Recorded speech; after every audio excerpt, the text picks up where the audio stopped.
It's well established that hearing loss becomes more commonplace as we age. 1 in 3 adults aged 65 to 74 suffer from hearing loss.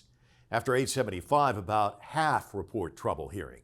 But what may be more surprising is the link between hearing loss and dementia.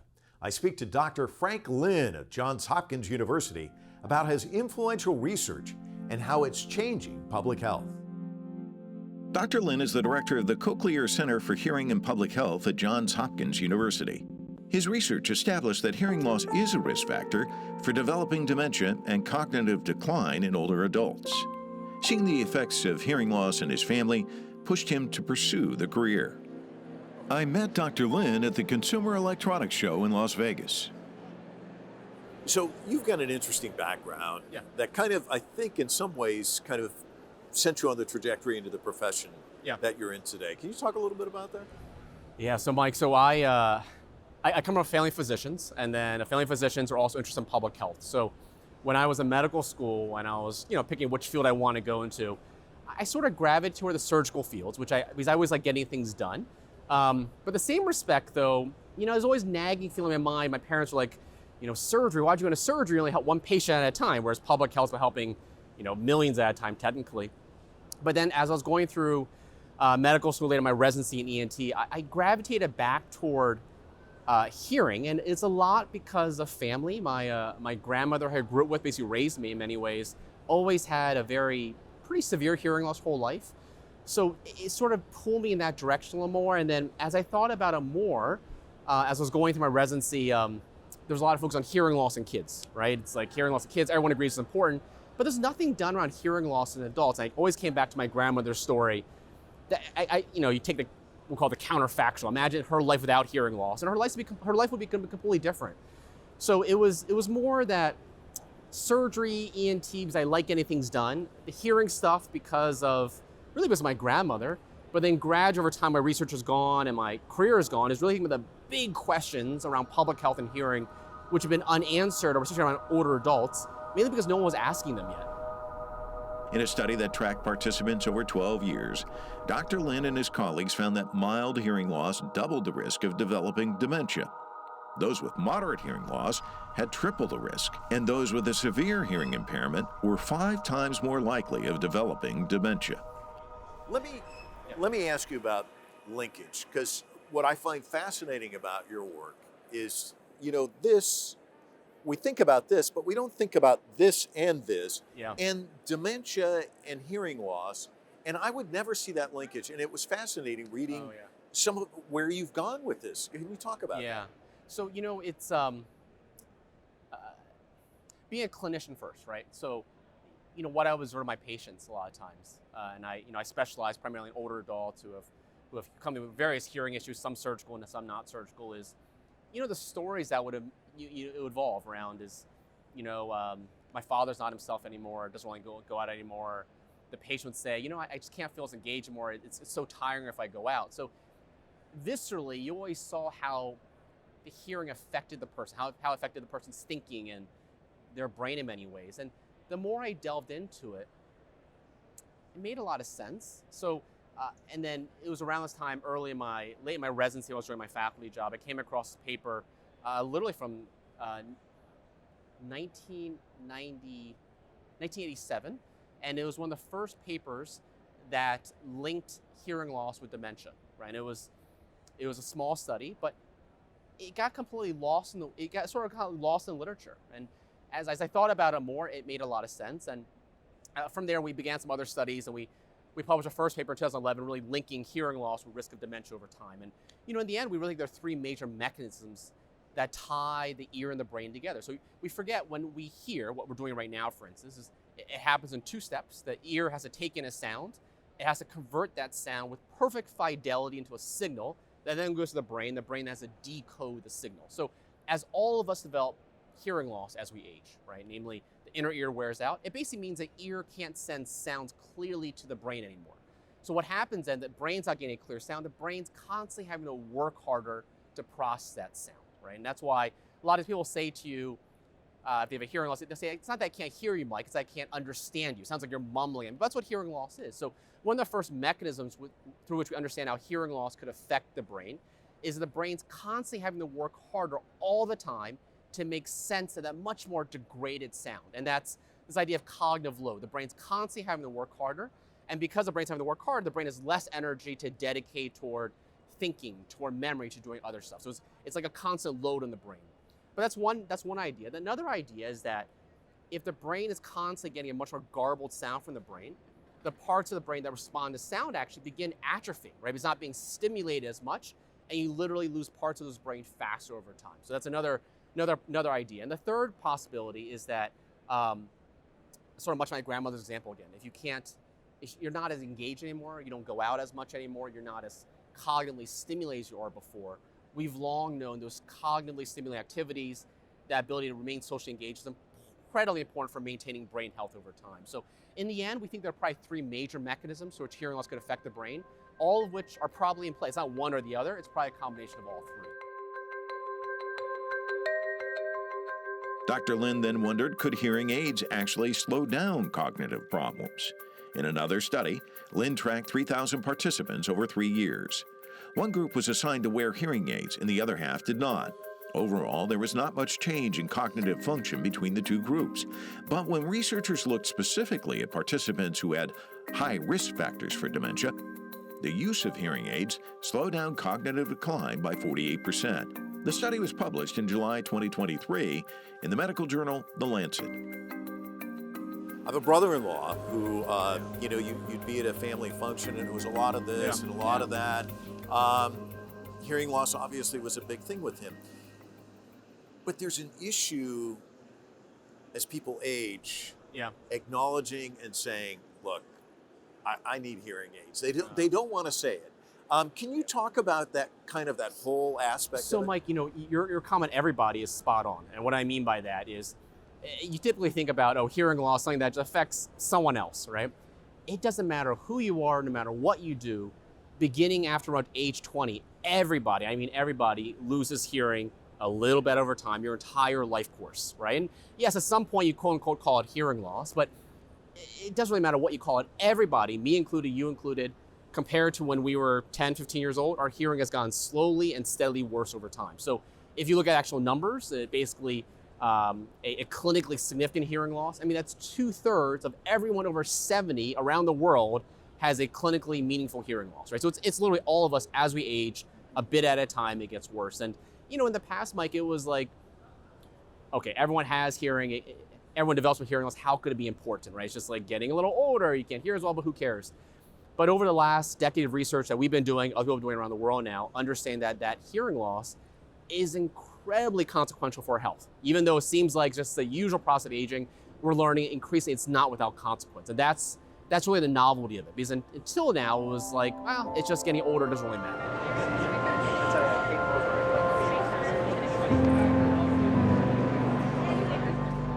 When you come here, what do you look at in terms of devices? Is it just hearing aids, or do you think that there's other technologies that are starting to percolate up? So one case in point is the next generation of Bluetooth, which is called Bluetooth Low Energy Auracast, which I mentioned before. This is something I'm really looking at for. What's going to make things really interesting. So, for anybody, it doesn't matter who you are, my teenage daughter, my father-in-law, there's certain settings where it's always hard to hear. Imagine you're in an airport and you can't hear the gate announcements, right? It's just, who can hear the gate announcements, right? But the next generation of Bluetooth that's coming out and just being discussed in many booths today will basically allow you, much like when you go into a new place, you're trying to pick your Wi-Fi signal for your phone, right? You'll be able, in the next generation of Bluetooth, pick out which signal you want to listen to with your wireless earbuds. So let's say you're in the airport, you want to listen to the gate 16 announcements, or you want to listen to the gate 15 TV, and with whatever pair of compatible wireless earbuds you have, whether it's a hearing aid or just your Apple AirPods, you'll be able to tune right into that sound signal. Really gets me excited. That serves so many people, irrespective of whether or not you have hearing loss. Your level of excitement coming here and being able to see all of this. So I'm a complete and total tech nerd. So I've never been to CES. So the idea of just coming here and geeking out and looking at the hearing tech, but then looking at the cars and other things like that. And there was a whole thing of like holographic projection systems I just saw earlier. It has nothing to do with hearing, But it's just, honestly, it's a lot of fun. And listen, I'm a public health guy in the end, and I think I come to the lens as which technologies really can improve the health of populations. Some seem sort of out there. Other ones really, really could. So that's why it's just fun for me to come here, actually. Hearing aids can be pricey, as much as $5,000, and previously required a visit with the doctor first. Dr. Lin was instrumental in an effort to get the U.S. Congress to pass bipartisan legislation in 2017 to make over-the-counter hearing aids available without a prescription. The importance of the present bill instructing the FDA to carry out this recommendation is immense for public health. It wasn't until August of 2022 that the U.S. Food and Drug Administration approved the sale of non-prescription hearing aids for consumers with mild to moderate hearing loss. The cost of the over-the-counter versions is a fraction of the prescription cost, between $200 to $1,000 a pair. It was under President Obama, 2015. President Obama, his President's Council of Advisors on Science and Technology took this on as an issue because aging was a big issue, and they used it as a exemplar issue of aging and technology and hearing aids. What can be done about that? They published reports saying hearing aids should be made over the counter to increase market competition. National Academies, and we had another workshop that came out a little later. Then the policy staff for health policy staff for Chuck Warren and Chuck Grass and Elizabeth Warren were present. They got together. They reached out to me about this. Legislation was crafted, right? They got co-sponsors. By that time, President Obama had left office. President Trump had entered office at that point again. There was interest from his administration in it because, again, it's competition. It's good, right?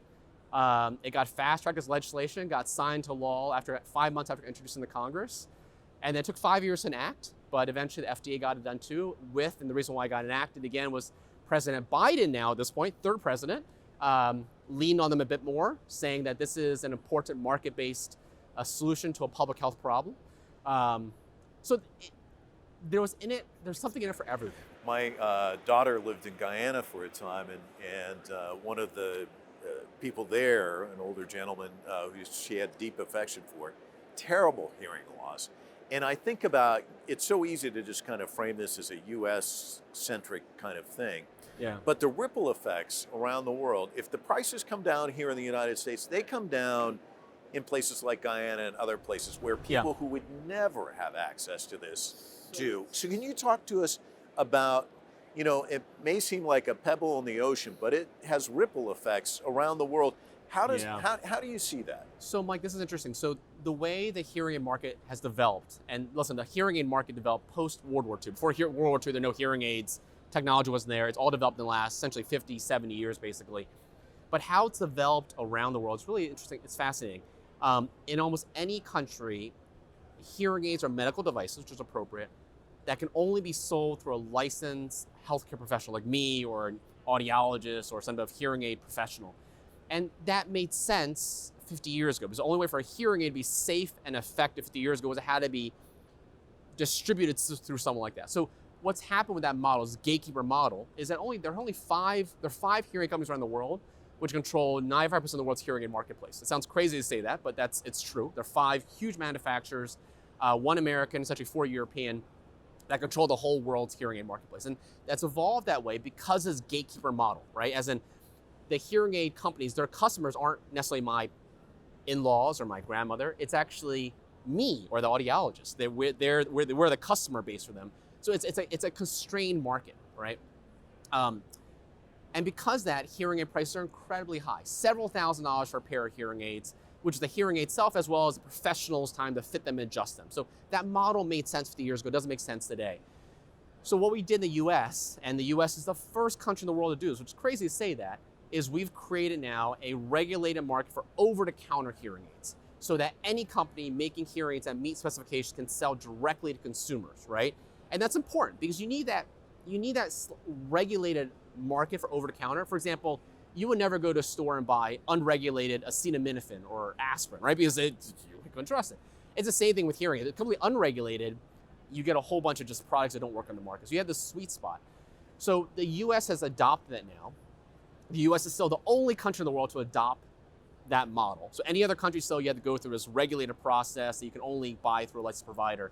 So now what we're seeing, and this is why I'm at CES today, is this week at least, is there are a tremendous amount of companies now about to entering, or plan to enter the US market now, because the market potential for these devices is huge, right? It's minimally 48 million Americans, minimally, if not more, right, who could benefit from these devices. And whether you call it a hearing aid, or maybe it's tongue-in-cheek an Apple AirPods Plus that has a hearing aid feature, right? There's a huge market for it.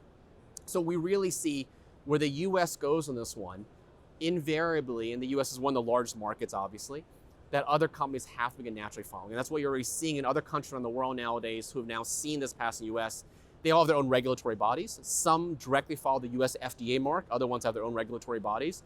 But where the US goes eventually on this, it will shake out around the world eventually. It's just a matter of time. Hearing loss is not isolated to the aging population. According to the World Health Organization, nearly 1.5 billion people live with hearing loss. That's 20% of the global population.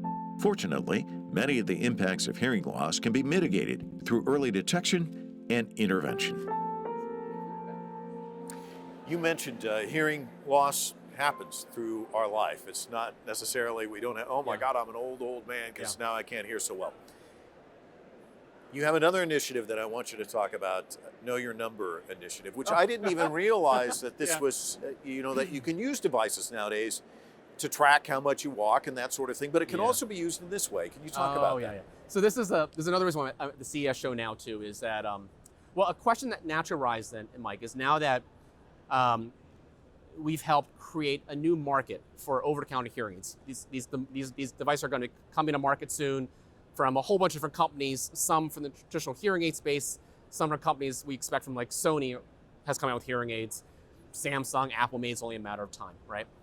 The question emerges then is the market, there is the supply now, those devices are there, but how do consumers, how do my parents, how do I know whether or not I could benefit from those devices? What is my hearing, right? For example, I might know, I roughly know my blood pressure, I know my weight. I don't have diabetes. Let's say my father-in-law has diabetes. He knows his blood sugar.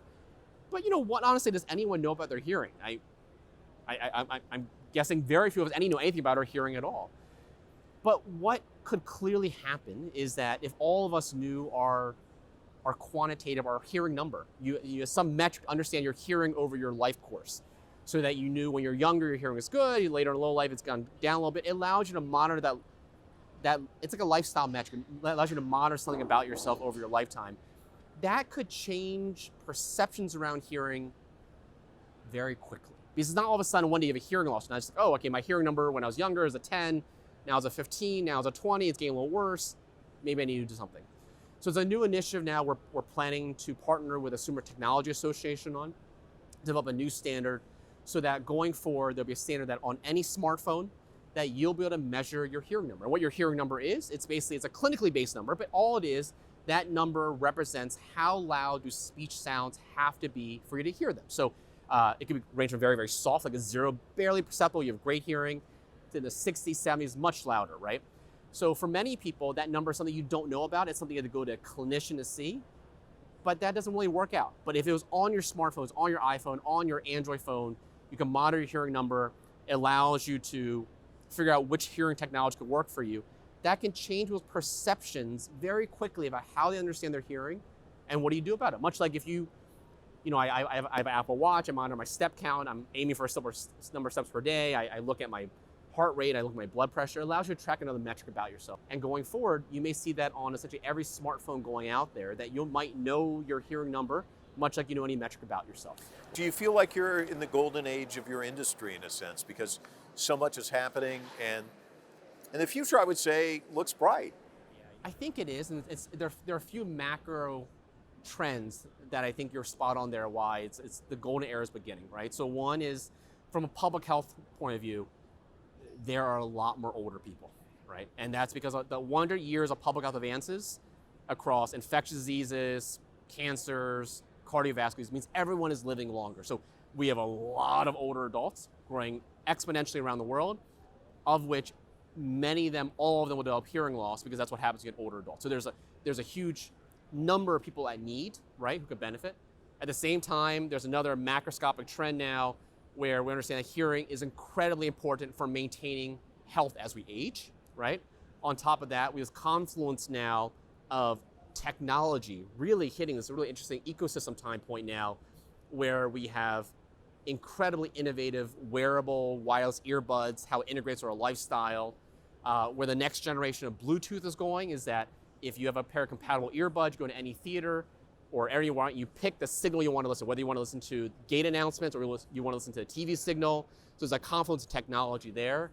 And all at the same time, the scientific side now, in the next 6 months, definitive evidence showing why treating hearing loss matters. So it's this combination, and at the same time, the last thing I'll mention too is this, there's a mega trend too around consumerization of healthcare, that consumers ultimately empowered to do something themselves about healthcare without having to go through me or an audiologist or a doctor, right? So those trends are all coming at the same time, literally. And over the next 5 years, I think you're going to see really borne out in terms of the innovation that's happening to address the needs of a lot of people to benefit essentially public health. Well, and I think you're a pioneer driving those next 5 years. It's going to be fascinating to watch. Thank you so much. Really interesting conversation. Oh, thanks, Mike. I appreciate it. Yeah.